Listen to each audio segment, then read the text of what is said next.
أشهد أن لا إله إلا الله.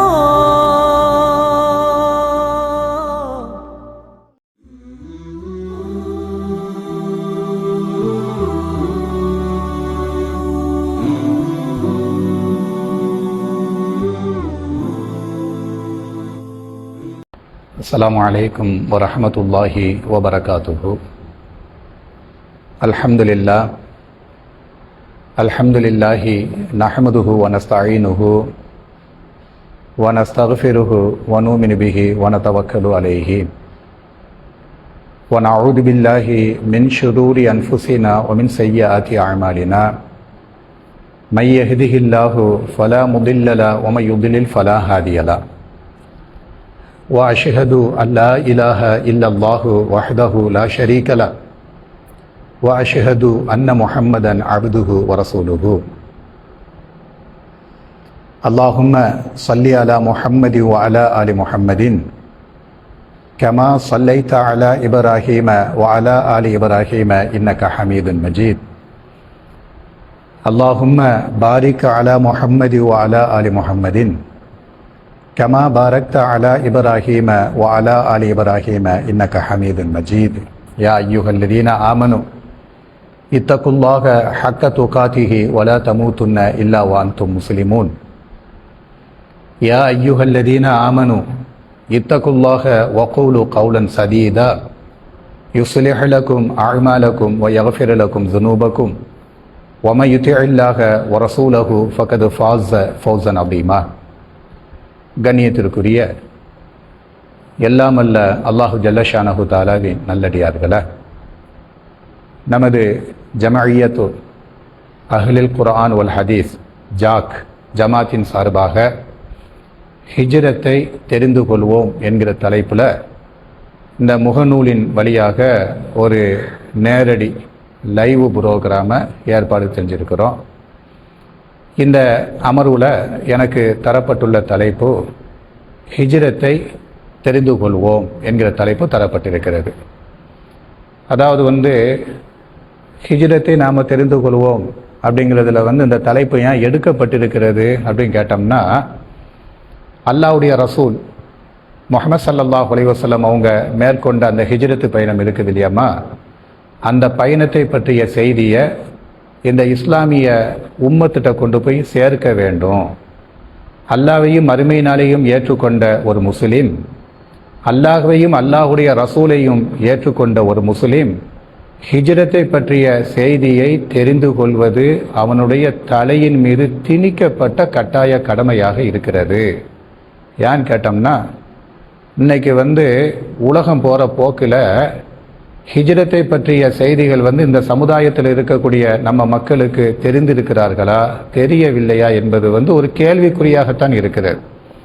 ஏன்னு கேட்டோம்னா, நம்முடைய கொடுக்கல் வாங்கல் எல்லாமே எதில் தான் போய்கிட்டு இருக்குது, ஆங்கில கலண்டரை பின்பற்றி தான் நம்ம போய்கிட்டு இருக்கிறோம். நம்மளுடைய கொடுக்கல் வாங்கல் இருக்குது இல்லையாமா, ஒரு பெட்டி கடையை வச்சு நடத்திக்கிட்டு இருக்கிறோம்னு வச்சுக்கிடுங்க. அந்த பெட்டி கடையினுடைய கணக்கு வழக்கு டேட்டு எதை வச்சு தான் நம்ம குறிக்கிறோம், ஆங்கில கலண்டர். ஜனவரி, பிப்ரவரி 2024, 2023 இப்படி தான் குறிக்கிறோமே தவிர இஸ்லாமிய ஹிஜ்ரி கலண்டரை நாம் பயன்படுத்துகிறோமா அப்படின்னு கேட்டோம்னா அது ஒரு கேள்விக்குறியாகத்தான் இருக்குது. அப்போ இந்த வகையில் நாம் பார்க்கும் பொழுது இஸ்லாத்தினுடைய ஹிஜ்ரி கலண்டரை இந்த சமூகத்தில் மறக்கடிக்கப்பட்டு கொண்டிருக்கிறது. ஹிஜ்ரத்தை பற்றிய செய்திகளுக்கும் இஸ்லாமிய உம்மத்திற்கும் மத்தியில் ஒரு நீண்ட பெரிய இடைவெளி விழ ஆரம்பித்து விட்டது. அப்போ இந்த இடைவெளியை நாம் எப்படி அடைக்கிறது அப்படின்னு பார்த்தீங்கன்னா, ஹிஜ்ரத்தை தெரிந்து கொள்வோம் என்கிற ஒரு மெசேஜை மக்களுக்கு மத்தியில் கொடுப்பதன் மூலமாக ஓரளவுக்கு என்ன செய்து கொள்ளலாம், மக்கள்கிட்ட கொண்டு போய் இந்த செய்தியை கொண்டு போய் சேர்க்கலாம். மட்டுமல்லாமல் இஸ்லாமிய முஹல்லாக்களில் இருக்கக்கூடிய பள்ளிவாசல்களில் இருக்கக்கூடிய இமாம்கள் இருக்கிறாங்க இல்லையா, இவங்க மேலே திணிக்கப்பட்ட ஒரு கட்டாய பொறுப்பு என்ன அப்படின்னு கேட்டோம்னா, ஹிஜ்ரத்தை பற்றிய செய்திகளை மக்கள்கிட்ட அடிக்கடி பேசிக்கொண்டே இருக்க வேண்டும். மக்கள்கிட்ட இந்த வெள்ளிக்கிழமை ஜும்மா உரை இருக்குது, அதே மாதிரி வார தர்பியா வகுப்புகள் இருக்குது. இந்த வகுப்புகளில் அல்லாஹ்வுடைய ரசூல் மேற்கொண்ட அந்த பயணம் இருக்குது பாருங்க, நீங்களும் நாமளும் ஒரு பயணத்தை மேற்கொண்டோம்னா அதை பற்றி பேச வேண்டாம். ஏன்னா அந்த பயணங்கள் அந்த அளவுக்கு முக்கியத்துவம் வாய்ந்த பயணம் கிடையாது. அல்லாஹ்வுடைய ரசூல் மேற்கொண்ட இந்த பயணம் இருக்குது பாருங்க, இது ஆக மிக மிக முக்கியத்துவம் வாய்ந்த பயணம். அப்போ பள்ளிவாசல் இமாம்கள் என்ன செய்யணும் அப்படின்னு கேட்டோம்னா, அவங்களுடைய ஜும்மா உரைகளில், தர்பியா வகுப்புகளில், மக்களிடத்தில் ஃபஜ்ர் தொழுகைக்கு பின்னாடி பயான் பண்ணக்கூடிய அந்த இடங்களில் நபிகள் நாயகத்துடைய ஹிஜ்ரத்தை பற்றி கட்டாயமாக பேசிக்கொண்டே இருக்க வேண்டும். ஹிஜ்ரத்தை பற்றி அந்த செய்திகளை மக்கள்கிட்ட நினைவுபடுத்தி கொண்டே இருக்க வேண்டும். சரிங்களா? அப்போ நாம் அடிப்படையில் ஹிஜ்ரத்தை தெரிந்து கொள்வோம் என்கிற அந்த தலைப்பில் ஆரம்பத்தில் நாம் தெரிந்து கொள்ள வேண்டிய முக்கியமான செய்தி என்ன அப்படின்னு கேட்டோம்னா, அல்லாஹ்வுடைய ரசூலு இறை தூதராக இருக்கும் பொழுது அப்போ ஹிஜ்ரத்து கலண்டர் ஹிஜ்ரி அப்படின்னு சொல்லி போட்டு குறிக்கிறது கிடையாது. அல்லாஹ்வுடைய ரசூல் ஸல்லல்லாஹு அலைஹி வஸல்லம் அவங்க மதீனாவில் மக்காவில் இருக்கும் பொழுது நபியாக தேர்வு செய்யப்பட்டாங்க. நபியாக தேர்வு செய்யப்பட்டோம்னா முந்திய 13 ஆண்டு காலம் 40வது வயதில் நபியாக தேர்வு செய்யப்படுறாங்க. அல்லாஹ்வுடைய ரசூலு 53 வயது வரைக்கும் எங்கே தான் வாழ்கிறாங்க? மக்காவில் தான் என்ன செய்கிறாங்க? இருக்கிறாங்க. மக்காவில் இருக்கும் பொழுது அவங்க டேட்டு ஏதாச்சும் சொல்லியிருப்பாங்க, குறிச்சிருப்பாங்க தானே, வியாபாரம்லாம் பண்ண போதானே செஞ்சாங்க. அப்போ அந்த நேரங்களில் ஹிஜ்ரி 1 அப்படின்னு குறிப்பிட்டாங்களா? கிடையாது. ஹிஜ்ரி 2 அப்படின்னு போட்டு குறிப்பிட்டாங்களா? கிடையாது. அப்போ அவங்க என்ன ஆண்டை குறிப்பிடுவாங்க அப்படின்னு கேட்டோம்னா, அந்த யானை ஆண்டுன்னு சொல்லி போட்டு சொல்லுவாங்க தெரியுமா? கஅபத்துல்லாஹ்வை இடிப்பதற்காக வேண்டி ஒரு பெரும்படை யானைப்படை வந்துச்சே, அந்த யானைப்படையை அல்லாஹ் ரப்பல் ஆலமீன் என்ன செய்தான்? இல்லாமல் ஆக்கினான. அந்த யானைப்படையை அல்லாஹ் அழித்தான் பாருங்க. அது ஒரு பிரம்மாண்டமான செய்தி. அது அரபு தீபகற்பத்தில் ஜசீரத்துல் அரபுன்னு சொல்றாங்க இல்லையா, அந்த தீபகற்பத்தில் யானைப்படை அழிக்கப்பட்ட அந்த நிகழ்ச்சியை பெரும் செய்தியாக மக்கள் பேசிக்கொண்டு இருந்ததின் காரணத்தினால அந்த யானைப்படை அழிக்கப்பட்ட அந்த இதைத்தான் என்ன செய்தாங்க? டேட்டாக குறிச்சுக்கிட்டு இருந்தாங்க. யானைப்படை அழிக்கப்பட்ட ஆண்டு 1. சரி, மக்காவினுடைய வாழ்க்கையை முடிச்சு போட்டு ஹிஜ்ரத்து பண்ணி மதீனாவிற்கு வந்ததற்கு பின்னாடியும் அல்லாஹ்வுடைய ரசூல் ஹிஜ்ரி ஆண்டு அப்படின்னு சொல்லிட்டு ஏதாவது குறிப்பிட்டாங்களா அப்படின்னு கேட்டோம்னா அப்பமும் கிடையாது. அதே மாதிரி அபூபக்கர் சித்திக் ரலியல்லாஹு தஆலாவுடைய அந்த நபிகள் நாயகத்துடைய மரணத்திற்கு பிறகு அல்லாஹ்வுடைய ரசூல் மரணம் அடைகிறாங்க. அல்லாஹ்வுடைய ரசூல் மரணம் அடைஞ்சோம்னா அல்லாஹ்வுடைய ரசூல் நிர்வகித்த அந்த ஜனாதிபதி போஸ்ட் இருக்குத, அந்த போஸ்ட்டுக்கு ஒரு ஆள் வரணும் தானே. நபியாகத்தான் வர முடியாதே தவிர அந்த போஸ்ட்டுக்கு ஒரு ஆள் வேணும். எந்த போஸ்ட்டுக்கு? அந்த இஸ்லாமிய உம்மத்தை ஆட்சி செய்யக்கூடிய அந்த அதிகார போஸ்ட்டுக்கு ஒரு ஆள் தேவைப்படும் தானே. அப்படி தேர்வு செய்யப்பட்ட ஆள் யாரு? அபூபக்கர் சித்திக் ரலியல்லாஹு தஆலா அன்ஹு, சித்திக்குல் அக்பர். இந்த ஹிஜ்ரத்து பயணத்திற்கும் சித்திக்குல் அக்பர் அபூபக்கர் சித்திக் ரலியல்லாஹு தஆலா அன்ஹு அவங்களுக்கும் பெரிய தொடர்பு இருக்குதுமா, பெரிய தொடர்பு இருக்குது. அது இன்ஷா அல்லாஹ் நாம நிகழ்ச்சியில நாம சொல்லுவோம். சரிங்களா? அவங்க ஆட்சி செய்தாங்க பாருங்க, அபூபக்கர் சித்திக் ரலியல்லாஹு தஆலா அன்ஹு. அப்ப ஏதாவது ஹிஜ்ரி ஆண்டு 1 ஹிஜ்ரி 2 சொல்லி போட்டு குறிப்பிட்டாங்களா? அவங்களும் குறிப்பிடல. அபூபக்கர் சித்திக் ரலியல்லாஹு தஆலாவுடைய மரணத்திற்கு பிறகு உமரே ஃபாரூக் ரலியல்லாஹு தஆலா அன்ஹு ஜனாதிபதியாக என்ன செய்றாங்க? பொறுப்பேற்கிறாங்க பாருங்க. அவங்க பொறுப்பேற்று அவங்களுடைய ஆட்சியினுடைய 6வது 5வது ஆண்டு நடக்கு பாருங்க. இந்த காலகட்டத்தில் தான் அரசாங்கம் சம்பந்தமாக கொடுக்கல் வாங்கல் அரசு உமரே ஃபாரூக் ரலியல்லாஹு தஆலா ஜனாதிபதியாட்டி இருக்கிறாங்க. பக்கத்தில் இருக்கக்கூடிய நாடுகளுக்கு ஆளுநர்களாக யாரை அனுப்பி வைக்கிறாங்க? அபு மூசல் அஷ்அரி ரலியல்லாஹு தஆலா அன்ஹு. இதே மாதிரியான திறமையான சஹாபாக்களை, அந்த ஆளுநர் போஸ்ட்டுக்கு திறமையான சஹாபாக்களை தேர்வு செய்து பக்கத்தில் நாடுகளுக்கு அனுப்பி வைக்கிறாங்க தானே. இப்படி அனுப்பி வைக்கும் பொழுது ஜனாதிபதி ஆளுநர் கூட என்ன செய்யணும்? தொடர்புல இருக்கணும் என்பதற்காக வேண்டிய லெட்டர்ஸுகள் என்ன செய்வாங்க? எழுதுவாங்க தானே. இப்படி எழுதும் பொழுது தான் அதாவது ஹிஜ்ரி கலண்டர் தேவைப்படுது. ஹிஜ்ரி கலண்டருங்கிறது எப்போ தான் வந்துச்சு? சஹாபா பெருமக்கள்ல உமரே ஃபாரூக் ரலியல்லாஹு தஆலா அவங்களுடைய ஆட்சி காலத்தில் தான் இந்த ஹிஜ்ரி கலண்டருங்கக்கூடிய ஒரு தத்துவத்தை என்ன செய்கிறாங்க? கொண்டு வராங்க.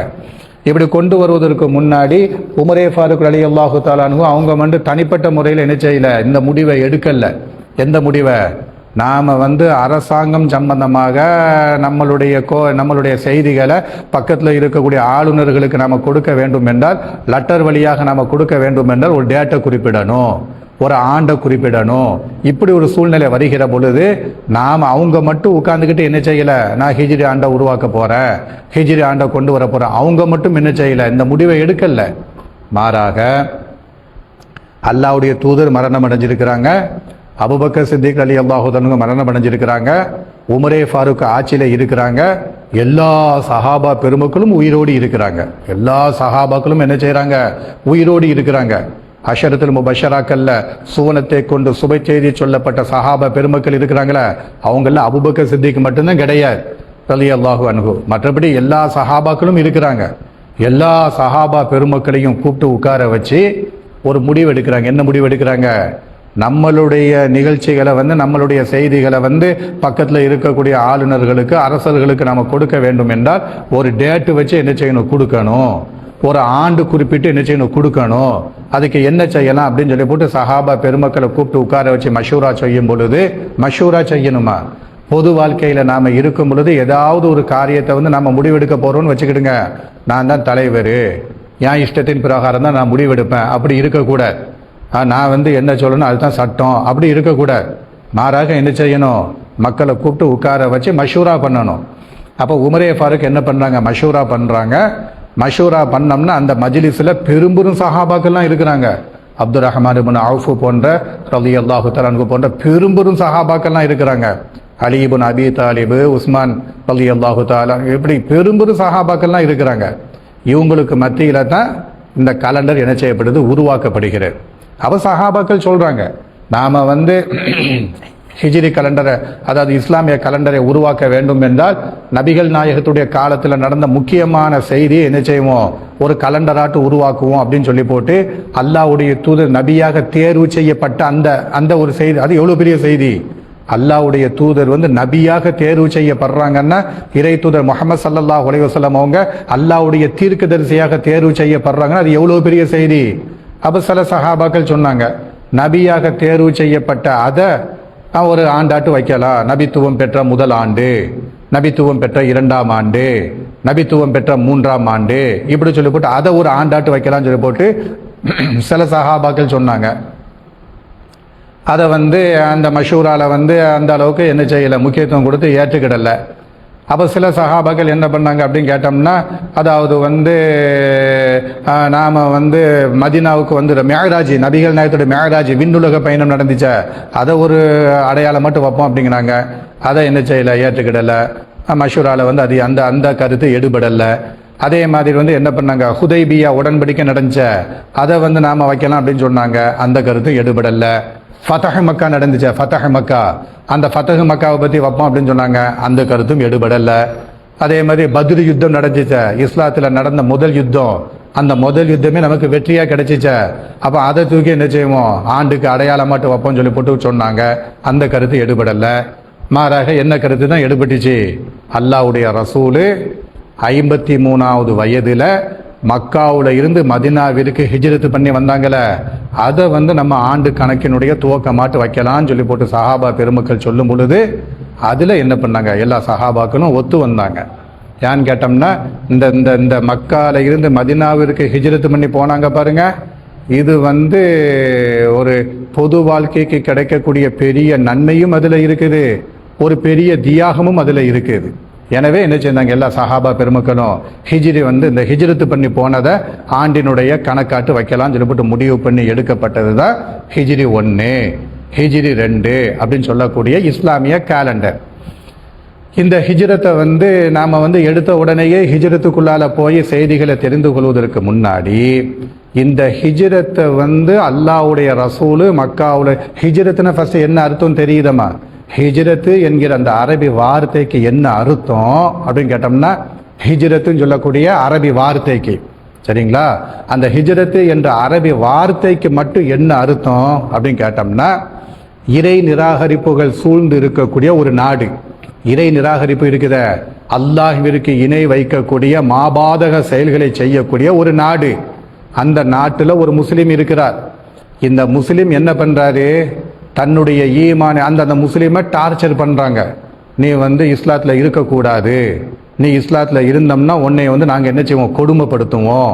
நீ அல்லாஹ் ரசூலை ஏற்றுக்கொண்டோம்னா உன்னை நாங்கள் தாக்குவோம், உன் பொருளாதாரத்தை சூறையாடுவோம், உன் மனைவி மக்களை அனாதையாட்டாக்குவோம் அப்படின்னு சொல்லி போட்டு எந்த குஃபருடைய நாட்டில் ஒரு முஸ்லீம் கடுமையாக பாதிக்கப்படுகிறானோ அந்த பாதிப்பிற்கு பிறகு அந்த முஸ்லீம் நினைக்கிறான், நம்ம இந்த நாட்டில் இனிமேல் உயிரோடு இருக்க முடியாது, நம்மளை கொன்று போடுவாங்க நம்மளுடைய எதிரிக, நம்மளுடைய வீட்டை சூறையாடி போடுவாங்க அப்படின்னு சொல்லி போட்டு ஒரு முஸ்லீம் தன்னுடைய ஈமானை பாதுகாத்து கொள்வதற்காக வேண்டி இஸ்லாத்தினுடைய கடமையான நடவடிக்கைகளை பாதுகாத்து கொள்ள வேண்டும் என்பதற்காக வேண்டி குஃபருடைய நாட்டில் அவன் சொத்து, அவன் சோகம், அவன் வீடு வாசல், அவன் செய்த பிஸ்னஸ், அவன் செய்த பொருளாதாரம், அவனுடைய எல்லா பாக்கியங்களையும் அந்தாக்கில் போட்டுட்டு வீசின கையும் வெறுங்கையும் மாட்டு எந்த நாட்டுக்கு போனால் நம்ம ஈமானை பாதுகாக்க முடியும், எந்த நாட்டுக்கு போனால் இஸ்லாத்தினுடைய கடமைகளை நிறைவேற்ற முடியும், எந்த நாட்டுக்கு போனோம்னா நம்ம உயிரை பாதுகாக்க முடியும் அப்படின்னு ஒரு நாட்டை தேர்வு செய்து இந்த பிறந்த நாட்டை விட்டு போட்டு இரத்த உறவுகளை விட்டு போட்டு அந்த ஆக்கில் ஓடி போறாங்க பாருங்க. இதற்கு பேர் தாம ஹிஜ்ரத். ஹிஜ்ரத்துனா என்ன அர்த்தம்? ஒரு குஃபருடைய நாட்டில் இருந்து அந்த நாட்டை வெறுத்து, இது என்னடா குஃபருடைய நாடாட்டு இருக்குது அப்படின்னு சொல்லி போட்டு அந்த நாட்டை வெறுத்து போட்டு எந்த நாட்டிற்கு போனால் ஈமானுக்கு பாதுகாப்பு கிடைக்குமோ அந்த நாட்டுக்கு ஓடி போறாங்க பாருங்க. வீசின கையும் வெறுங்கை மட்டும் போறாங்களே, சொத்து சொகத்தெல்லாம் போட்டுட்டு. இதற்கு பெயரு தான் ஹிஜ்ரத். இதை நாம சாதாரணமா சொல்லி விடுகிறோம். ஆனா இதுக்குள்ளால இருக்கக்கூடிய தியாகங்கள் இருக்குது பாருங்க, அது சாதாரண விஷயம் கிடையாது. அப்ப அல்லாஹ்வுடைய ரசூல் மக்காவுல இருந்து கிளம்பி மதீனாவுக்கு போறாங்கன்னா இந்த நிகழ்ச்சியை பற்றி திருமறை குர்ஆன்ல ஒரு வசனத்துல அல்லாஹ் சொல்றாமா. எந்த வசனம் அப்படின்னு கேட்டோம்னா சூரத்துல் அன்ஃபால்னு சொல்லி போட்டு 9வது ஜுஸுல ஒரு சூரா ஆரம்பமாகுது. அந்த சூராவினுடைய இடையில அல்லாஹ் ரப்புல் ஆலமீன் சொல்லுகிறார். எப்படி சொல்லுகிறார்? அல்லாஹ்வுடைய ரசூலுக்கு முந்திய 13 ஆண்டு காலத்தில் மக்காவில் இருக்கக்கூடிய இறை நிராகரிப்பாளர்கள் எந்த அளவிற்கு தொல்லை கொடுத்தார்கள், எந்த அளவிற்கு கொடுமை பண்ணினார்கள் என்பதை இந்த ஒரு வசனத்தில் அல்லாஹ் சொல்றான். எப்படி சொல்றான் பாருங்களேன். இது நபியே நீங்க நினைச்சு பாருங்க. அல்லாஹ்வுடைய ரசூலுக்கு அல்லாஹ் சொல்றாமா. எப்படி சொல்றான்? இது நபியே நீங்கள் நினைத்து பாருங்கள். எம்குரு பிக்கல்லதீன கஃபரு, மக்காவில் இருக்கக்கூடிய நிராகரிக்கக்கூடிய மக்கள், அந்த மக்கள் இருக்கிறாங்களே அவங்க உனக்கு எதிராக சூழ்ச்சி செய்தார்கள். உனக்கு எதிராக என்ன செய்தார்கள்? சூழ்ச்சி செய்தார்கள். எப்படி சூழ்ச்சி செய்தார்கள்? லி யுஸ்பி தூக்க, உன்னை சிறை கைதியாக பிடிக்க வேண்டும் என்று சூழ்ச்சி செய்தார்கள். அப்ப அல்லாஹ்வுடைய ரசூல் எந்த காலகட்டத்தில் ஹிஜ்ரத் செய்றாங்க என்பது இந்த ஒத்த வசனத்தில் சொல்றான். 5 வசனம் 10 வசனம் 20 வசனம் சொல்லி போட்டுலாம் அல்லாஹ் அடுக்கல்ல. அறிவார்ந்த மக்கள் நாமோ இந்த ஒரு வசனத்தில் அல்லாஹ் ரப்பல் ஆலமீன் சொல்லுகிறான். அந்த செய்தியை மட்டும் நீங்க பாருங்க. அப்ப அல்லாஹ்வுடைய ரசூல் எவ்வளவு கொடுமையை சந்திச்சிருப்பாங்க. அல்லாஹ்வுடைய இறை தூதர் எவ்வளவு பெரிய அட்டுழியத்துக்கும் அடக்குமுறைக்கும் உள்ளாக்கப்பட்டிருப்பாங்க. அப்ப அந்த மக்கா குறைஷிகள், மக்கா காஃபிர்கள், மக்கா இறை நிராகரிப்பாளர்கள் என்ன சூழ்ச்சி பண்றாங்க? லியுஸ்பி தூக்க, உன்னை சிறை கைதியாக பிடிக்க வேண்டும், உன்னை சிறை கைதியாக பிடிக்க வேண்டும். இன்னைக்கு இந்த நவீன உலகத்தில் சிறை கைதிகளாக பிடிக்கப்பட்டோம்னா அந்த கைதிகள் என்ன கொடுமைக்கு உள்ளாக்கப்படுவாங்க. இந்த நவீன உலகத்தில் அதாவது மனித உரிமை கழகங்கள் எல்லாம் இருக்கக்கூடிய இந்த காலத்தில் ஒருவனை சிறை கைதியாக பிடிச்சோம்னா சிறை கைதியில் என்ன சிகப்பு கம்மாலம் போட்டு வரவேற்பாங்களா? வரவேற்கல மாட்டாங்க, கொடுமைப்படுத்துவாங்க. அப்போ காட்டு மிராண்டித்தனமாக வாழ்ந்த அந்த காலகட்டத்தில் சிறை கைதியாக பிடிக்கப்பட்டோம்னா என்ன நடக்கும்? இன்னைக்கு சிறையில் என்னங்க குறை இருக்குது? இன்னைக்கு இருக்கக்கூடிய சிறைச்சாலையில் சலுகைகள் இல்லாமல் இருக்குதா? இன்னைக்கு இருக்கக்கூடிய சிறைச்சாலைகளில் நிம்மதியாட்டு கஷ்டப்பட்டுக்கிட்டு வாழ வேண்டிய சூழ்நிலை இருக்குதா? கிடையாது. சிறைச்சாலையை எப்படி வச்சிருக்கிறான்? ஃபர்ஸ்ட் கிளாஸ் செகண்ட் கிளாஸ்ன்னு சொல்லி போட்டு வச்சிருக்கிறான். இன்னைக்கு சிறைச்சாலைக்கு போறது என்ன சொல்லிட்டு போறான்? மாமியார் வீட்டுக்கு போயிட்டு வரான்டா அப்படிங்கிறான். இன்னைக்கு சிறைச்சாலைக்கு போகக்கூடிய குற்றவாளிகள் இவன் என்ன சொல்லிட்டு போறான்? மாமியார் வீட்டுக்கு போயிட்டு நேரம் தான் வந்தான் அப்படிங்கிறான். சிறைச்சாலையை மாமியார் வீடுன்னு சொல்ற அளவுக்கு இன்னைக்கு வசதி இருக்குது. சிறைச்சாலைய மாமியார் வீடுன்னு சொல்லுகிற அளவிற்கு அங்கே சொகுசான வாழ்க்கை என்ன, சாப்பாடு என்ன, படம் என்ன, உழைப்பு என்ன, படிப்பு என்ன, புத்தகம் என்ன, லைப்ரரி என்ன, சாயா என்ன, காலையில் மணி அடித்தோம்னா சாப்பாடு, மதியானம் மணி அடித்தோம்னா இன்னைக்குள்ள சிறைச்சாலை, அன்னைக்குள்ள சிறைச்சாலை எப்படி இருக்கும்? அதான் அல்லாஹ் சொல்ல. எப்படி சொல்றான்? நபியே அந்த மக்காவில் இருக்கக்கூடிய மக்கா காஃபிர்கள் என்ன பண்ணாங்க? சூழ்ச்சி செய்கிறாங்க. அந்த சூழ்ச்சியினுடைய முதல் பகுதி என்னது? லியுஸ்பி தூக்க, உன்னை கைதியாக பிடிக்க வேண்டும் என்று என்ன செய்யறாங்க? சூழ்ச்சி செய்யறாங்க. அவ் யக்துலூக, உன்னை படுகொலை செய்ய வேண்டும் என்று என்ன செய்யறாங்க? சூழ்ச்சி செய்யறாங்க. அல்லாஹ் எப்படி சொல்றான் பாருங்க, உன்னை கைதியாக பிடிக்கணும். கைதியாக பிடிச்சோம்னா உனக்கும் உன் குடும்பத்துக்கும் சம்பந்தமே இருக்கக்கூடாது. எந்த இடத்துல கொண்டு போட்டு அடைப்போன்னு சொல்லி போட்டு அவங்களுக்கே தெரியாது. இல்லைன்னா என்ன பண்ணுவாங்க? அவ் யக்துலூக, உன்னை கண்டம் துண்டமாக வெட்டுவார்கள். இப்படி படுகொலை செய்வதற்கு என்ன செய்தாங்க? சூழ்ச்சி செய்தாங்க. அவ் யுஹ்ரிஜூக, அல்லது உன்னை இந்த நாட்டை விட்டே துரத்த வேண்டும் என்று என்ன செய்தாங்க? மக்காவை விட்டும் உன்னை துரத்த வேண்டும் என்று அவர்கள் என்ன செய்தாங்க? சூழ்ச்சி செய்தாங்க. வயம்குருன வயம்குருல்லாஹ், அவர்களும் சூழ்ச்சி செஞ்சாங்களா? அல்லாவும் சூழ்ச்சி செய்தான். அல்லாஹ்வுடைய ரசூலை பாதுகாப்பதற்காக வேண்டி அல்லாஹ் என்ன பண்றான்? சூழ்ச்சி செய்றீங்களாடா, என்னுடைய இறை தூதர் என்னை பற்றி சொல்லக்கூடிய இந்த பூமியில அவருக்கு எதிராக நீங்க எல்லாம் சூழ்ச்சி செய்றீங்களா? நீனும் சூழ்ச்சி செய்யி, நானும் சூழ்ச்சி செய்கிறேன். அல்லாஹ் அப்படிதான் முடிவெடுக்கான். வல்லாஹு ஹைருல் மாக்கிரீன், சூழ்ச்சி செய்யக்கூடியவர்களில் அல்லாஹு சிறந்தவனாக இருக்கிறான் என்பதாக திருமறை குர்ஆனுடைய சூரா அல் அன்ஃபாலினுடைய 30வது வசனத்தில் அல்லாஹு ரபுல் ஆலமீன் என்ன செய்கிறான்? சொல்லுகிறான். இதுதாமா ஹிஜ்ரத்து செய்வதற்கு உண்டான மூல காரணத்தை இந்த ஒரு வசனத்தில் அல்லாஹ் என்ன செய்துட்டான்? சொல்லி போட்டான். அல்லாஹ்வுடைய ரசூலு மக்காவை விட்டு போட்டு மதீனாவுக்கு ஹிஜ்ரத் செய்து போனாங்க பாருங்க. இந்த ஒரு வசனத்தில் முழு செய்தியும் அல்லாஹ் என்ன செய்து போட்டான்? செஞ்சு போட்டான். முழு செய்தியும் அல்லாஹ் சொல்லிட்டான். இதை நீங்க என்ன செஞ்சுக்கலாம்? விவரமாட்டு புரிஞ்சுக்கிடலாம். எதை? அதாவது கைதியாக பிடிப்பதற்கு எவ்வளவு சூழ்ச்சி செய்வாங்க, அல்லாஹ்வுடைய தூதரை படுகொலை செய்வதற்கு எவ்வளவு சூழ்ச்சி செய்வாங்க, நாட்டை விட்டு துரத்துவதற்கு எவ்வளவு சூழ்ச்சி செய்வாங்க. இதை அறிவார்ந்த மக்கள் நீங்க என்ன பண்ணிக்கிடுவீங்க? இந்த ஒவ்வொரு வார்த்தையை வச்சுக்கிட்டு நீங்க என்ன செய்ய, அல்லாஹ் இந்த வசனத்துல புள்ளி வச்சிருக்கிறான். அல்லாஹு ரப்புல் ஆலமீன் அவனுடைய இறை தூதருக்கு எதிராக மக்கா காஃபிர்கள் என்ன சூழ்ச்சி செய்கிறார்கள் என்பதை புள்ளி வச்சிருக்கிறான். நாம என்ன செய்யணும்? கோலம் போட்டுக்கிட வேண்டியதுதான். சரிங்களா? அப்ப அல்லாஹ்வுடைய ரசூலுக்கு உயிர் பாதுகாப்பு இல்லை. மக்காவுல அல்லாஹ்வுடைய ரசூலுக்கு என்ன கிடையாது? உயிர் பாதுகாப்பு கிடையாது, உடைமை பாதுகாப்பு கிடையாது. அப்ப தன்னை பாதுகாத்து கொள்ள வேண்டும், இஸ்லாமிய மார்க்கத்தை பாதுகாத்து கொள்ள வேண்டும் என்பதற்காக வேண்டிதான் ஹிஜ்ரத்து என்கிற அந்த பயணத்தை அல்லாஹ்வுடைய ரசூல் என்ன செய்யறாங்க? ஏற்பாடு செய்து ஆரம்பித்து என்ன செய்யறாங்க? போறாங்க. அதுக்குள்ளால போவதற்கு முன்னாடி அந்த பயணம் எப்படி இருந்துச்சு, அந்த பயணத்தை எப்படி துவக்கினாங்க, அந்த பயணத்தில் எப்படி போய் மதீனாவை போய் சேர்ந்தாங்க என்று இந்த செய்திகளை தெரிந்து கொள்வதற்கு முன்னாடி இந்த ஹிஜ்ரத்து பயணம் செஞ்சு போனாங்க தெரியுமா? இப்படி போனதுல இந்த இஸ்லாமிய மார்க்கத்துக்கு கிடைத்த பெரிய அன்பளிப்பு என்னது? ஹிஜ்ரத் செய்து போனாங்க தானமா. இப்படி ஹிஜ்ரத் செய்து போனோம்னா இந்த இஸ்லாமிய மார்க்கத்திற்கு கிடைத்த பெரிய வெற்றி என்னன்னு தெரியுமா?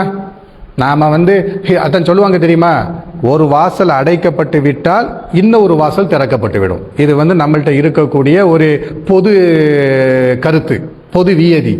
என்னது? ஒரு வாசல் அடைக்கப்பட்டு விட்டால் இன்னும் ஒரு வாசல் திறக்கப்பட்டு விடும் போட்டு சொல்லுவாங்க தெரியுமா? அந்த அடைக்கப்பட்ட வாசலே தட்டிக்கிட்டு நிக்காத, அடைக்கப்பட்ட வாசல்லையே தட்டு தட்டு தட்டு தட்டு அங்க உட்கார்ந்து நேரத்தையும் காலத்தையும் செலவழிக்காத. மாறாக மக்காவுல ஒன்னால வாழ முடியலையா, நீ மதீனாவிற்கு போயிடு. இந்த வாசல் அடைக்கப்படுகிறது, அப்ப அந்த வாசல் ஓபன் ஆகும். அங்க போனோம்னா அங்க என்ன நடக்கும் அப்படின்னு கேட்டோம்னா, இந்த ஹிஜ்ரத்தின் மூலமாக இந்த இஸ்லாத்திற்கு கிடைத்த அந்த வெற்றி என்ன அப்படின்னு சொல்லி போட்டு கேட்டோம்னா, முதல் வெற்றி என்னன்னு தெரியுமா? அல்லாஹ்வுடைய ரசூல் மக்காவுல 13 ஆண்டு காலம் என்ன செய்யறாங்க? ஏகத்துவ பிரச்சாரத்தை செஞ்சாங்க. செஞ்சோம்னா என்ன பெருசா மக்கள் ஏற்றுக்கிட்டாங்க? எத்தனை மக்கள் களிமா சொன்னாங்க? 13 ஆண்டு காலம் உழைப்பு, இஸ்லாமிய தாழ்வா பண்ணி பண்ணிருக்கிறாங்க. இந்த தாழ்வா பணியில 13 ஆண்டு காலம் தாழ்வா பண்ணி பண்ணிருக்கிறாங்கன்னா மொத்தம் எத்தனை பேர் களிமா சொன்னாங்க? மொத்தம் எத்தனை பேர் அல்லாஹ் ரசூலை ஏற்றுக்கிட்டாங்க அப்படின்னு பார்த்தோம்னா ஆக ஒரு 300-400 பேர் தான். 13 ஆண்டு காலம் உழைப்பினுடைய ரிசல்ட் என்னது? ஒரு 300 பேர் 400 பேர் தான். மட்டுமல்லாம எல்லாம் ஏழை சஹாபாக்கள். மக்காவுல அல்லாஹ்வுடைய ரசூலையும் அல்லாஹ்வையும் ஏற்றுக்கொண்ட சஹாபாக்கள் யாரு? என்ன பெரிய கோடீஸ்வர சஹாபாக்களா? எல்லாம் குடும்ப பாரம்பரியமிக்க சஹாபாக்களா? கிடையாது. எல்லாம் அன்றாட காட்சிகள், எல்லாம் ஏழை சஹாபாக்கள். ஏழை சஹாபா பெருமக்கள் தான் என்ன செய்றாங்க? அல்லாஹ்வுடைய ரசூலை ஏத்துக்கிறாங்க. அப்ப அந்த ஏழை சஹாபாக்கள் மொத்தம் எத்தனை பேர் இருந்தாங்க அப்படின்னு கேட்டோம்னா ஆக ஒரு 300 பேர், 300 400 பேர் இப்படிதான் இருந்தாங்க. எத்தனை ஆண்டு கால உழைப்பினுடைய ரிசல்ட்? 13 ஆண்டு காலனுடைய உழைப்பினுடைய ரிசல்ட்டு. மக்காவிலிருந்து ஹிஜ்ரத்து பண்ணி மதினாவுக்கு போனாங்க தெரியுமா? மதினாவுக்கு போனோம்னா அங்கே நமக்கு கிடைத்த பெரிய வெற்றி என்னன்னு தெரியுமா? ஒரு இஸ்லாமிய பூமி கிடைச்சிச்சு. ஒரு பூமி, ஒரு நாடு. அது நாடுன்னு தான் சொல்லணும். இன்னைக்கு தான் சவுதி என்பது பரந்த ஒரு பூமியை நாம் சவுதின்னு சொல்லிக்கிட்டு இருக்கிறோம். ஆனால் அன்னைக்கு மக்கா ஒரு நாடு, மதினா ஒரு நாடு. அப்போ மக்காவை விட்டுட்டு கிளம்பி போனாங்கன்னா மதினா என்கிற ஒரு நாடு நமக்கு கிடைக்கிது. மதினா என்கிற ஒரு இஸ்லாமிய நாடு நமக்கு என்ன செய்கிறது? கிடைக்கிறது. இது ஒரு பெரிய விஷயம். அல்லாஹ் அதான், அதாவது அல்லாஹுக்காக வேண்டி நாம் ஒரு காரியத்தை செய்கிறோன்னு வச்சுக்கிடுங்க. அல்லாஹ்வுடைய திருப்பொருத்தத்துக்காக வேண்டி ஒரு காரியத்தை நாம் செய்கிறோன்னு வச்சுக்கிடுங்க. அதற்கு மறுபரிகாரம் அல்லாஹ் கொடுப்பான் பாருங்க. அது பிரம்மாண்டமாட்டு இருக்கும். அது பிரம்மாண்டமா. அந்த மறுபரிகாரத்தை நாம நினைச்சு கூட பார்க்க முடியாத அளவிற்கு அவ்வளவு பெரிய ஒரு நியமத்தை அல்லாஹ் தருவான். இங்க பாருங்க, மக்காவில் 13 ஆண்டு காலம் என்ன செய்றாங்க? தாவா பண்ணி பண்றாங்க. இங்க எதிர்பார்த்த அளவுக்கு ரிசல்ட் கிடையாது. மக்காவை விட்டு போட்டு ஹிஜ்ரத்து செய்து மதினாவிற்கு வராங்க. மதினாவுக்கு வந்தோம்னா என்ன கிடைக்குது? அப்படி லட்டு மாதிரி கிடைக்குது. என்ன கிடைக்குது? ஒரு நாடு கிடைக்குது. அந்த நாடு என்ன நாடு? இஸ்லாமிய சாம்ராஜ்யம் கிடைக்குது. அல்லாஹ்வுடைய ரசூல் நபியாகவும் இருக்கிறாங்க. அல்லாஹ்வுடைய ரசூல் ஜனாதிபதியாட்டும் ஆகுறாங்க. அந்த மதினால இருக்கக்கூடிய மக்களை ஆட்சி செய்யக்கூடிய ஒரு பெரிய ஆட்சி தலைவராட்டும் ஆகுறாங்க. அப்போ மதினா என்கிற அந்த ஒரு பூமி, ஒரு இஸ்லாமிய பரந்த பூமி ஒன்று என்ன செய்யுது? நம்ம கைக்கு கிடைக்கிது. இது அல்லாஹ் நமக்கு தந்திருக்கக்கூடிய ஒரு பெரிய வெற்றி. அதற்கு அடுத்தபடியாக இந்த ஹிஜ்ரத்து செய்து மதினாவுக்கு போனதற்கு பிறகு நமக்கு கிடைத்த ஒரு பெரிய பொக்கிஷம் என்னன்னு தெரியுமா? அதாவது மற்ற பக்கத்தில் இருக்கக்கூடிய ரோமு, பாரசீகம் போன்ற வல்லரசு நாடுகள் இருக்குத, அந்த வல்லரசு நாடுகளுக்கு அல்லாஹ்வுடைய ரசூல் ஜனாதிபதி என்கிற அந்த முத்திரையோடு என்ன பண்றாங்க? இந்த இஸ்லாத்தை பற்றிய தூது செய்தியை பக்கத்தில் இருக்கக்கூடிய வல்லரசு நாடுகளுக்கு என்ன செய்யறாங்க? அல்லாஹ்வுடைய ரசூல் அனுப்பி வைக்கிறாங்க. மக்கால இருக்கும் பொழுது கற்பனை கூட பண்ணி பார்க்க முடியாது. பக்கத்தில் இருக்கக்கூடிய பாரசீக நாடு, பக்கத்தில் இருக்கக்கூடிய ரோம் நாடு, அதெல்லாம் பெரிய பெரிய வல்லரசுகள். இன்னைக்கு எப்படி அமெரிக்காவை வல்லரசு நாடுன்னு சொல்றோமோ, இன்னைக்கு எப்படி இங்கிலாண்டை வல்லரசு நாடுன்னு சொல்றோமோ, இன்னைக்கு எப்படி பிரிட்டிஷை வல்லரசு நாடுன்னு சொல்றோமோ, அதே மாதிரி அன்னைக்கு பெரிய பெரிய வல்லரசு நாடு என்னது? ரோம பூமி, பாரசீக பூமி, இதெல்லாம் பெரிய வல்லரசு நாடுகள். இந்த வல்லரசு நாடுகளுக்கு மக்காவில் லெட்டர் அனுப்ப முடியுமா? மக்காவில் இறை தூதராக இருக்கும் பொழுது அங்கே உட்காந்துக்கிட்டு லெட்டர் அனுப்ப முடியுமா? வல்லது அங்கே அவங்களுக்கே பயங்கர பிரச்சனைலோ. யாருக்கு? அல்லாஹ்வுடைய ரசூலுக்கு கடுமையான பிரச்சனை. அப்படிங்கும் பொழுது அங்கே உட்காந்து லெட்டர் எழுதுறதுலாம் கற்பனை கூட பண்ணி பார்க்க முடியாது, நினைச்சு கூட பார்க்க முடியாது. அப்போ மதினாவிற்கு வந்ததற்கு பிறகுதான் பக்கத்தில் இருக்கக்கூடிய பெரும் பெரும் நாட்டினுடைய அரசர்களுக்கெல்லாம் என்ன செய்றாங்க? லெட்டர் அனுப்பி வைக்கிறாங்க. எப்படி அனுப்பி வைக்கிறாங்க? மதினா என்கிற அந்த நாட்டினுடைய ஜனாதிபதி நான் முஹம்மது என்கிற இறை தூதரமிலிருந்து உங்களுக்கு லெட்டர் வருகிறது என்பதாக சொல்லி அனுப்பி வச்சாங்க. தெரியுமா? இது அல்லாஹ் நமக்கு தந்த பெரிய அருட்கொடைங்க. பெரிய அருட்கொடை. சரிங்களா? ரெண்டாவது அருட்கொடை. முதல் அருட்கொடை என்னது? ஒரு இஸ்லாமிய பூமி கிடைக்குது. ரெண்டாவது அருட்கொடை என்னது? பக்கத்தில் இருக்கக்கூடிய நாட்டினுடைய மன்னர்களுக்கெல்லாம் மெசேஜ் போய் சேர்ந்துக்கிட்டு இருக்குது. மூணாவது அருட்கொடை என்னது? அந்த அரபு தீபகற்பம் இருக்குது பேரு. இந்த அரபு தீபகற்பத்தில் இருக்கக்கூடிய எல்லா அரசர்களும் நபிகள் நாயகத்தை உற்று நோக்குறாங்க. என்னடா மக்காலிருந்து ஒரு ஆள் கிளம்பி வந்தாராம், வந்தோம்னா மதினாவில் ஒரு இஸ்லாமிய சாம்ராஜ்யத்தை உருவாக்கி வச்சிருக்கிறாங்களா, உருவாக்கி வச்சோம்னா அவங்களுக்கு பின்னாடி பெரும் பெரும் சஹாபா பெருமக்கள்லாம் திரண்டு இருக்கிறாங்களா. அந்த சஹாபா பெருமக்கள் யாரும் சுயநலத்துக்காக வேலை பார்க்கறது கிடையாது, பொது நலத்திற்காக வேலை பார்க்குறாங்கன்னு சொல்லி போட்டு அவருக்கு பின்னாடி ஒரு பெரும் கூட்டம் இருக்குது. பத்ரு, உஹது, ஹந்தக்கு, ஹுனைன் யுத்தம் நடந்துச்ச, அந்த யுத்தத்திற்கு பெயர் கொடுப்பதற்கு முண்டி அடிச்சுக்கிட்டு என்ன செய்றாங்க? வாராங்க. பக்கத்து நாட்டு அரசன்லாம் என்ன செய்யறான்? வாயில கையை வச்சு விரலை வச்சுக்கிட்டு ஆச்சரியப்பட்டுக்கிட்டு இருக்க. எப்படி ஆச்சரியப்பட்டுக்கிட்டு இருக்கிறான்? நம்மள்கிட்ட இருக்கக்கூடிய ராணுவ வீரர்களுக்கு சம்பளம் கொடுக்கணும், நம்மள்கிட்ட இருக்கக்கூடிய ராணுவ வீரர்களுக்கு சொகுசான வாழ்க்கையை கொடுக்கணும், அப்புறம் தான் அவன் யுத்தத்துக்கு வருவான். நம்மள்கிட்ட இருக்கக்கூடிய ராணுவ வீரர்களுக்கு எல்லா சொத்து சொகத்தையும் எழுதி கொடுக்கணும். இப்படி கொடுத்தா தான் அவன் என்ன செய்வான்? ராணுவ வேலை பார்க்க வருவான். ஆனால் இறை தூதர் முகம்மதுக்கு பின்னாடி ஒரு பெரும் படை இருக்குது. அவங்களுக்கு சம்பளம் கிடையாது, ஒன்றும் கிடையாது. அவங்க வாங்கன்னு சொன்னால் வந்து நிற்கிறாங்க, யுத்தத்துக்கு போங்கன்னு சொன்னால் போய் நிற்கிறாங்க. எதுக்கு போகணும், எங்கே போகணும், என்ன ஏதுன்னு ஒரு கேள்வி கேட்க மாட்டேங்கிறாங்க.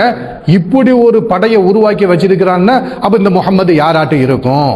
இந்த முகம்மது உண்மையில் அல்லாஹ்வுடைய தூதராகத்தான் இருக்குவாங்களா அப்படின்னு சொல்லி போட்டு பக்கத்தில் இருக்கக்கூடிய எல்லா நாட்டினுடைய மன்னர்களும் நபிகள் நாயகத்தை உற்று நோக்க ஆரம்பிக்கிறாங்க. பத்ர் யுத்தத்துக்கு போனாங்க, பத்ர் வெற்றி. ஹுனைனுக்கு போனாங்க, ஹுனைனு வெற்றி. ஹந்தக்கு போனாங்க, ஹந்தக்கு வெற்றி. அப்போ மதீனாவிற்கு வந்ததற்கு பின்னாடி அல்லாஹ்வுடைய தூதர் உற்று நோக்கப்படுகிறார்கள். அப்ப இவ்வளவு பெரிய ஒரு அருட்கொடைகளை நமக்கு அடைவதற்காக வேண்டிதான் இந்த ஹிஜ்ரத்துடைய பின்னணியில அல்லாஹ் ரப்புல் ஆலமீன் இவ்வளவு பெரிய சலுகை நமக்கு என்ன செய்திருக்கிறான், தந்திருக்கிறான். சரிங்களா? இப்போ நாம இந்த ஹிஜ்ரத்து பயணம் எப்படி நடந்துச்சு, எதுக்கு நடந்துச்சு அப்படிங்கிறத நாம தெரிந்து கொள்வோம். என்ன அப்படின்னு கேட்டோம்னா, அல்லாஹுடைய ரசூல் என்ன பண்றாங்க, 40வது வயதுல நபியாக தேர்வு செய்யப்படுறாங்க. எங்க இருக்கும் பொழுது அந்த ஹிரா மலை குகைன்னு சொல்லி போட்டு ஒன்று இருக்குது இல்லையா? இன்னைக்கு வந்து உம்ராவுக்கோ ஹஜ்ஜுக்கோ போனோம்னா ஹிராய் மலை குகையெல்லாம் வந்து இன்னைக்கு டூரிஸ்ட் ஏரியாவா ஆகிப்போச்சு. ஹிரா என்கிற அந்த மலைக்குகை இருக்குது இல்லையாமா, அந்த மலைக்குகை வந்து இப்போ எப்படி ஆகிப்போச்சு, அது ஒரு டூரிஸ்ட் பிளேஸாட்டு ஆகிப்போச்சு. அங்கே போனோம்னா அதை பார்த்துட்டு சந்தோஷமாக சிரிச்சிட்டு கொண்டுட்டு என்ன செய்யலாம், ஃபோட்டோலாம் எடுத்துகிட்டு செல்ஃபிலாம் எடுத்துகிட்டு வரலாம் அப்படின்னு சொல்லி போட்டு ஒரு சுற்றுலா தலமாட்டு அது என்ன ஆகிப்போச்சு. ஆனால் ஹிரா என்ற அந்த மலைக்குகை தான் அல்லாஹ்வுடைய ரசூல் தூதராக தேர்வு செய்யப்பட்ட இடம். என்ன செய்கிறாங்க, ஒரு நீண்ட நிகழ்ச்சி சுருக்கமாட்டு நான் சொல்லிட்டு நம்ம விஷயத்துக்கு போவோம். என்ன அப்படின்னு கேட்டோம்னா, அந்த ஹிரா என்ற அந்த மலைக்குகையில் அல்லாஹ்வுடைய ரசூல் என்ன பண்ணுறாங்க, தீர்க்கதரிசியாக தேர்வு செய்யப்படுறாங்க. தீர்க்கதரிசியாக தேர்வு செய்யப்பட்டோம்னா, அதாவது வந்து அந்த தேர்வு செய்யப்பட்டதற்கு பிறகு அல்லாஹ்வுடைய ரசூலுக்கு கடுமையான காய்ச்சல் வருது. வந்தோம்னா தன்னுடைய மனைவி இருக்கிறாங்க இல்லையா, ஹதிஜா ரலியல்லாஹு தஆலா அன்ஹா, அவங்கள்ட்ட வந்து சொல்கிறாங்க, வந்து ஜம்மிலூனியா ஹதீஜா, ஹதீஜாவே எனக்கு பயங்கரமாக நடுக்க மாட்டி இருக்குது, கடுமையாட்டு காய்ச்சல் அடிக்குது, என்னை வந்து போத்துங்க என்பதாக சொல்லி என்ன செய்கிறாங்க, பயந்துக்கிட்டு இருக்கிறாங்க. கணவனுடைய அந்த சூழ்நிலையை பார்த்த உடனே ஹதிஜா ரலியல்லாஹு தஆலா அவங்களும் என்ன செய்கிறாங்க, பயப்படுறாங்க. பயந்தோம்னா தன்னுடைய உறவுக்காரங்க வரகா பின் நௌஃபல் இருக்கிறாங்க இல்லையா, அவங்கள்ட்ட போய் என்னுடைய கணவருக்கு என்ன ஆச்சுன்னு பாருங்களேன். அந்த ஹிரா குகைக்கு தான் என்ன செய்வாங்க, எப்பவும் போவாங்க.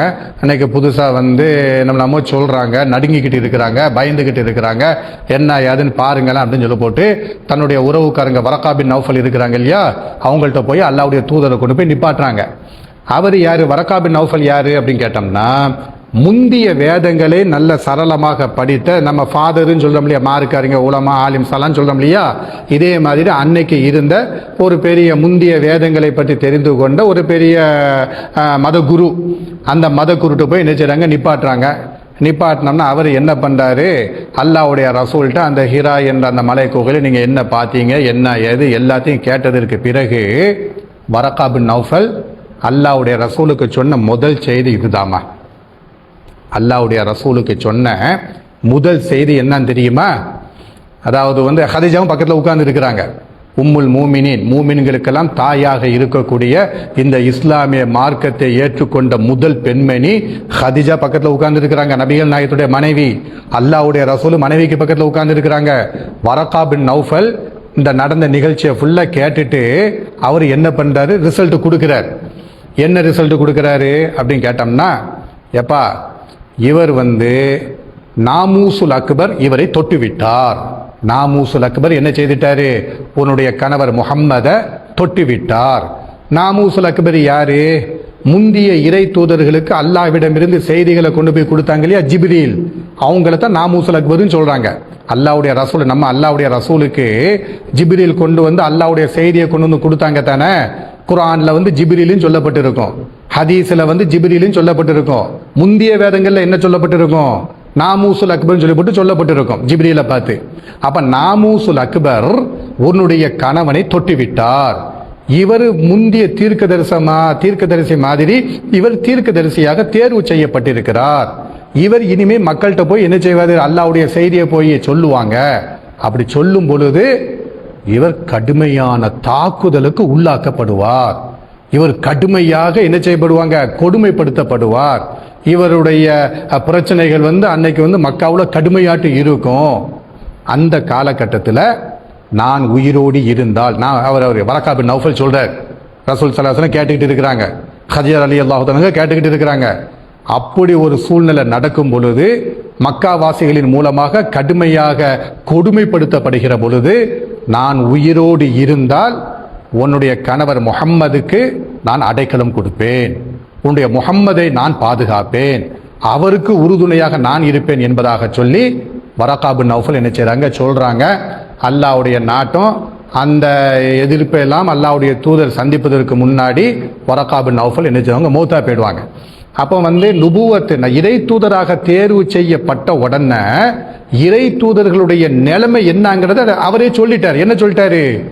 கடுமையாக தாக்கப்படுவாங்க, சின்ன பின்னமா தாக்கப்படுவாங்க, இரண்டாம் தர குடிமக்களை விட மோசமாக நடத்தப்படுவாங்க, சொந்த ஊருக்காரனே கல்லை விட்டு அடிப்பான், சொந்த ஊருக்காரனே சொத்து சோகத்தை சூறையாடுவான், அது வரைக்கும் கூட நடந்தவனே என்ன செய்வான், குழி பறிப்பான். இது எல்லாம் என்ன செய்தாச்சு, இறை தூதராக தேர்வு செய்யப்பட்ட உடனே வரகா பின் நௌஃபலின் மூலமாக என்ன செஞ்சாங்க, மெசேஜை கொடுத்துட்டாங்க. அப்ப அல்லாஹ்வுடைய ரசூலுடைய உள்ளத்துல முதல் செய்தி என்ன பதிஞ்சிருச்சு, அப்ப நாம தாக்கப்படுவோம், நாம சூறையாடப்படுவோம், ஊரை விட்டு வெளியேற்றப்படுவோம். இவர் தான் சொல்லிட்டாரு. முந்திய தீர்க்கதரிசிகளுக்கெல்லாம் என்ன நடந்தது அதை ஃபுல்லா தான் சொல்லிட்டாரு. அப்ப முதல் செய்தி நபிகள் நாயகத்துடைய உள்ளத்துல ஆழமாட்டு சொல்லப்பட்டாச்சு. என்ன சொல்லப்பட்டாச்சு? நீங்கள் கொடுமைப்படுத்தப்படுவீர்கள் அப்படின்னு. சரிங்களா? அப்ப நபியாக தேர்வு செய்யப்பட்டு 13 ஆண்டு காலம் இப்படியே போய்கிட்டே இருக்குது. போனோம்னா நபி ஸல்லல்லாஹு அலைஹி வஸல்லம் அவங்களுக்கு மக்காவில் இந்த 13 ஆண்டு காலம் என்ன அழைப்பு பணி செய்தார்களோ அந்த அழைப்பு பணிக்கு உறுதுணையாக இருந்தவங்க யாரு அப்படின்னு கேட்டோம்னா, அலி இப்னு அபி தாலிப் இருக்கிறாங்க இல்லையா, அவங்க வாப்பா அபூ தாலிப் இருக்கிறாரு, இவர் உறுதுணையாக இருந்தாங்க. அலியினுடைய வாப்பா அபூ தாலிப் இருக்கிறாங்க பாருங்க. இந்த அபூ தாலிப் என்ன பண்ணுவாங்க அப்படின்னு கேட்டோம்னா, நபிகள் களிமா தான் சொல்லல, அவர் களிமா தான் சொல்லலையே தவிர அல்லாவையும் அல்லாவுடைய ரசூலையும் ஏற்றுக்கொள்ளத்தான் செய்யலையே தவிர நபிகள் நாயகத்துக்கு பக்கபலமாட்டு இருந்தாங்க. யாரு? அலியினுடைய வாப்பா அபூ தாலிப் இருக்கிறாங்களே, நபிகள் நாயகத்துடைய பெரிய வாப்பா இருக்கிறாங்களே, பக்கபலமாட்டு இருப்பாங்க. என் மகன் மேல கை வைப்பதற்கு தாக்குவதற்கு நான் சம்மதிக்க மாட்டேன் அப்படின்னு சொல்லி போட்டு நபிகள் நாயகம் எங்க போனாலும் சரி அழைப்பு பண்ணி செய்வதற்கு வேண்டி அல்லாஹ்வுடைய ரசூல் என்ன செஞ்சிருவாங்க, வீட்டை விட்டு வெளியில போயிடுவாங்க. வீட்டை விட்டு வெளியில போயிட்டோம்னா என் மகன் எங்க போனாங்க தெரியலையே, என் மகன் யார் கையில சிக்கிக்கிட்டாங்கன்னு தெரியலையே, என் மகனுடைய நிலைமை என்னன்னு தெரியலையே அப்படின்னு சொல்லி போட்டு மெனக்கிட்டு அந்த வயசான காலத்திலையும் மகனுக்கு பக்கபலமாட்டு இருப்பாங்க. வயசான காலத்துல அல்லாஹ்வுடைய தூதருக்கு பக்கபலமாட்டு என்ன செய்வாங்க, இருப்பாங்க. அபூ தாலிபை மீறி தான் என்ன செய்ய முடியும், நபிகள் நாயகத்தை அட்டாக் பண்ண முடியும். அபூ தாலிபு இருக்கிற வரைக்கும் அல்லாஹ்வுடைய ரசூலுக்கு எந்த பிரச்சனையும் கிடையாது. சின்னதாட்டு தாக்கப்பட்டிருப்பாங்களே தவிர, சின்னதாட்டு அடிக்கப்பட்டிருப்பாங்களே தவிர, கடுமையான வார்த்தைகளின் மூலமா திட்டப்பட்டிருப்பாங்களே தவிர உயிருக்கு டேஞ்சர் வர்ற மாதிரியான காரியங்களை என்ன செய்ய முடியல மக்கா காஃபிர்களால. ஏன்? அபூ தாலிபு கேட்பாரு. அபூ தாலிபு சாதாரண ஆளு கிடையாது. அவங்க ஃபேமிலி பெரிய ஃபேமிலி, குறைஷி வம்சம் சொல்றோம் இல்லையா, கஅபத்துல்லாவையே நிர்வகிக்கக்கூடிய ஃபேமிலி. அந்த ஃபேமிலி அபூ தாலிபை கண்டு கொஞ்சம் பயந்துகிட்டு இருந்தாங்க. முகம்மதின் மீது நம்ம நேரடியாக அட்டாக் பண்ணோம்னா அந்த ஆள் கேட்டு வருவாரு, அவருக்கு பின்னாடி குறைஷி குடும்பம் வந்துடும் அப்படின்னு சொல்லி போட்டு அபூ தாலிபை கண்டு கொஞ்சம் பயந்துகிட்டு இருந்தாங்க. என்ன ஆகி போச்சு கடைசியாட்டு, அபூ தாலிபு மரணம் அடைகிறார். மரணம் அடைஞ்சோம்னா தன்னுடைய தாவா பிரச்சாரத்திற்கு பக்கபலமாக இருந்த பெரிய தந்தை மரணம் அடைந்தது அல்லாஹ்வுடைய தூதருக்கு கடுமையான கவலையை கொடுக்குது. எங்க சுற்றி எங்க வந்தாலும் நம்மளை அரவணைப்பதற்கு பெரிய வாப்பா இருந்தாங்களே, அவங்க போய் சேர்ந்துட்டாங்களே, இப்போ அடுத்து நம்மளை யார் பாதுகாப்பாங்க, நம்ம எப்படி தாவா பணியை வெளியில கொண்டு போய் சேர்க்கிறது, இஸ்லாத்தின் பக்கம் மக்களை எப்படி கொண்டு வருதுன்னு சொல்லி போட்டு அல்லாஹ்வுடைய ரசூல் கடுமையாட்டு கவலைப்படுறாங்க. இது ஒரு மரணம். ரெண்டாவது மரணம் என்னது அப்படின்னு கேட்டோம்னா, நபிகள் நாயகத்துடைய அருமை மனைவி ஹதிஜா இருக்கிறாங்க இல்லையா, உம்முல் மூமினீன், அவங்க பெரிய பிசினஸ்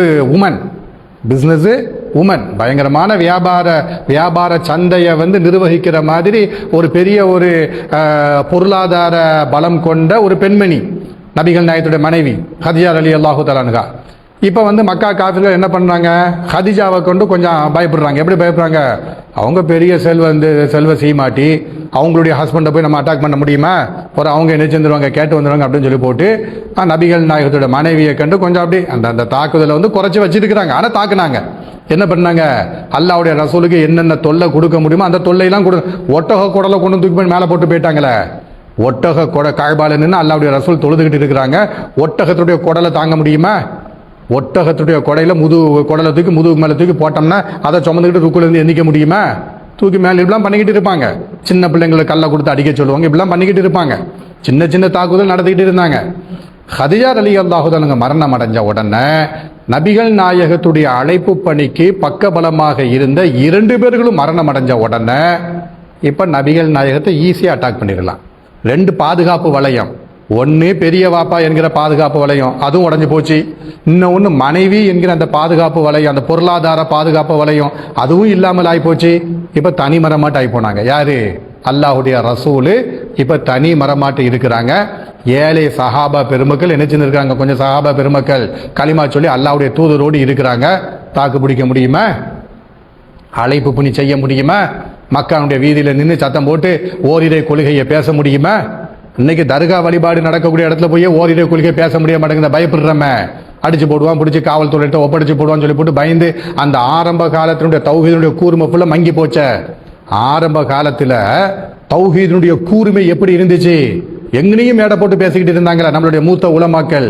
தௌஹீதை இந்த தமிழக மண்ணில் பேசின நம்மளுடைய மூத்த அறிஞர்கள், அல்லாஹ் ரப்பல் ஆலமீன் அவங்க எல்லோரையும் பாதுகாக்கட்டும். அன்னைக்கு உட்கார்ந்து தைரியமா பேசினாங்களே, அடி வாங்கினாங்களே, வெட்டு வாங்கினாங்களே, கொடை கம்பால குத்து வாங்கினாங்களே. இன்னைக்கு அந்த கூர்மையெல்லாம் மங்கி போச்சு. ஏன் மங்கி போச்சு? அடிச்சு போடுவான், பிடிச்சு போடுவான். இன்னும் நாமளே பயந்து ஒதுங்குறோம் தானே. இவ்வளவு சகல பாதுகாப்பு இருந்ததற்கு பின்னாடியும் இந்த நாட்டினுடைய அரசியல் சாசன சட்ட புத்தகமே யார் மதத்தையும் யாரும் எங்கேயும் பேசலாம்னு சொல்லி போட்டு நமக்கு அனுமதி தந்ததற்கு பின்னாடியும் நாம பேசுவதற்கு பயப்படுறோமே. அப்ப அல்லாஹ்வுடைய ரசூலுக்கு இருந்த அந்த பாதுகாப்பு வளையங்கள் எல்லாம் போனதற்கு பிறகு அல்லாஹ்வுடைய ரசூல் தனி மரம் விடுவாங்களா? அவங்க வணங்கிக்கிட்டு இருந்த முன்னோர்கள் மூதாதையர்கள் வணங்கி கொண்டிருந்த அந்த தெய்வங்களை எல்லாம் ரசூல் ஸல்லல்லாஹு அலைஹி வஸல்லம் இது எல்லாம் பொய், இதுக்கு கடவுளினுடைய எந்த தன்மையும் கிடையாது, அல்லாஹுடைய எந்த பண்பும் இந்த கருக்களுக்கு கிடையாது, இவங்களுக்கு எந்த உணர்வும் கிடையாதுன்னு சொல்லி போட்டு பாட்டம் முப்பாட்டம்லாம் வணங்கிக்கிட்டு இருந்த அந்த கடவுளை அல்லாஹுடைய ரசூல் பொய்ன்னு சொல்லும் பொழுது கேட்டுக்கிட்டு சும்மா இருப்பாங்களா? பொம்பளைங்களை கொடுமைப்படுத்திட்டு இருந்தாங்க. அட பொம்பளைங்களை கொடுமைப்படுத்தாதீங்கடா, அவங்க பலகீனமானவங்கடா அப்படின்னு சொல்லி போட்டு பொம்பளைங்களை பண்டம் மாற்றும் கலாச்சாரமா நடத்திட்டு இருந்த அந்த காலத்துல பெண்களுடைய உரிமையை பத்தி பேசும் பொழுது ஏத்துக்கிடுவாங்களா? ஒண்ணுமே ஏத்துக்கிடல. அட பிறந்த குழந்தைக்கு குழி தோண்டி புதைச்சாங்க, புதைக்காதீங்கடான்னு சொன்னாங்க அல்லாஹ்வுடைய ரசூல். அதுக்கு அடிச்சான். எதுக்கு அடிச்சான்? பிறந்த புள்ள பச்சிலம் பால அந்த குழந்தை பொம்பளை புள்ள, ஆம்பளை பிள்ளையா பிறந்தோம்னா வீட்டுக்குள்ள பாதுகாப்பா வச்சுக்கிறான். பிறந்த புள்ள பொம்பளை பிள்ளையாக இருந்ததின் காரணத்தினால தொப்புள் கொடியினுடைய ஈரம் காய்வதற்கு முன்னாடியே குழியை தோண்டி புதைச்சான். இதை அல்லாஹ்வுடைய ரசூல் தண்டிச்சாங்க. டே, உனக்கு பிறந்த புள்ள பொம்பளை புள்ள, அந்த பொம்பளை பிள்ளையாண்டா பிறந்த உன்னை உயிரோடி புதைக்கிறீங்கன்னு சொல்லி போட்டு கேட்டாங்க தெரியுமா? இதுக்கு அடிச்சான். எதுக்கெல்லாம் அடிக்கிறான் பாருங்க. ஓரிரை கொள்கை சொன்னதுக்கு மட்டும் அடி கிடையாது, அதுக்கு பயங்கரமான அடி, அது வேற அடி. இது எதுக்கு? உனக்கு பிறந்த பிள்ளை ஏன்டா உயிரோடி புதைக்கிறீங்கன்னு சொல்லி போட்டு கேட்டோம்னா அதுக்கு கல்லவுட் அடிப்பான். அதே மாதிரி கொள்ளை அடிக்காதீங்க, கொலை பண்ணாதீங்க, பலகீனமானவங்களை தாக்காதீங்கன்னு சொன்னோம்னா அதுக்கு அடிப்பான். எதுக்கு அடிக்கணும், எதுக்கு அடிக்கக்கூடாதுன்னு சொல்லிட்டு விவஸ்தையே இல்லாம அல்லாஹ்வுடைய ரசூல் கடுமையாக பாதிக்கப்படுறாங்க. கடுமையா அதெல்லாம் அதான் அந்த அந்த ஒரு வசனத்துல அல்லாஹ் சொல்ல எப்படி சொல்றான்? உன்னை சிறை கைதியாக புட்டிக்க என்ன செய்தாங்க? சூழ்ச்சி செய்தாங்க. உன்னை படுகொலை செய்வதற்கு சூழ்ச்சி செய்தாங்க. உன்னை நாட்டை விட்டு துரத்துவதற்கு சூழ்ச்சி இப்பெல்லாம் பிளான் பண்ணாங்க. அதாவது அல்லாஹ்வுடைய ரசூலை ஹிஜ்ரத் செய்வதற்கு முன்னாடி அவங்களுக்கு மத்தியில் பேசப்பட்ட மேட்ரு என்னது? அல்லாஹ்வுடைய ரசூலை நாடு கடத்திடுவோமா அப்படி பேசுவாங்க. அங்கிருந்து 4 பேர் சொல்லுவான், டே நாடு கடத்தினோம்னா அங்கிருந்து திரும்ப ரிட்டு இந்த நாட்டுக்கு வருவாருடா அப்படிம்பா. அல்லாஹ்வுடைய ரசூலை கைதியா பிடிச்சிருவோமா? கைதியா பிடிச்சி என்ன செய்யறது? அவர் சொன்ன மெசேஜ் மக்காவில் கிடக்குது, அதை என்ன செய்யறது? இப்படி பேசுவான். அப்ப என்ன தாண்டா செய்யறது? கொன்னுருவோம். இந்த முடிவுக்கு தான் வந்தாங்க. அதாவது அல்லாஹ்வுடைய ரசூலை கொன்றுவிட வேண்டும் என்ற முடிவுக்கு வருகிற பொழுதுதான் அல்லாஹ்வுடைய ரசூல் பாருங்களேன், அபூ தாலிப் மரணம் அடைஞ்சிட்டாங்களா? இது ஒரு முக்கியமான செய்தி. இதையும் நாம விளங்கினாத்தான் எதுக்கு ஹிஜ்ரத் பண்ணாங்கன்னு சொல்லி போட்டு தெரியும். அபூ தாலிப் மரணம் அடைஞ்சிட்டாங்களா? நபிகள் நாயகத்திற்கு இருந்த பாதுகாப்பு வளையம் ஒன்று போயிடுச்சா? ஹதிஜா ரலியல்லாஹு அன்ஹா மரணம் அடைஞ்சிட்டாங்களா? அங்க ஹதிஜாவுடைய அந்த பாதுகாப்பு அதுவும் போயிடுச்சா? இப்ப அல்லாஹ்வுடைய ரசூலுக்கு மக்காவுல உயிர் பாதுகாப்பு கிடையாது. தஅவா பிரச்சாரம் செய்வதற்கு உண்டான சரியான பூமியாக மக்காவும் இல்லை. இப்ப என்ன பண்ணாங்க அல்லாஹ்வுடைய ரசூல் அப்படின்னு கேட்டோம்னா, சரி மக்காவுல தான் சொல்ல முடியல, பக்கத்தில் இருக்கக்கூடிய தாயிஃப் இருக்குத அங்க போவோம், அங்க போய் மக்கள்கிட்ட போய் தஅவா பிரச்சாரம் பண்ணுவோம்னு சொல்லி போட்டு அங்க போனோம்னா அங்கேயும் அடிச்சு துரத்துறான்.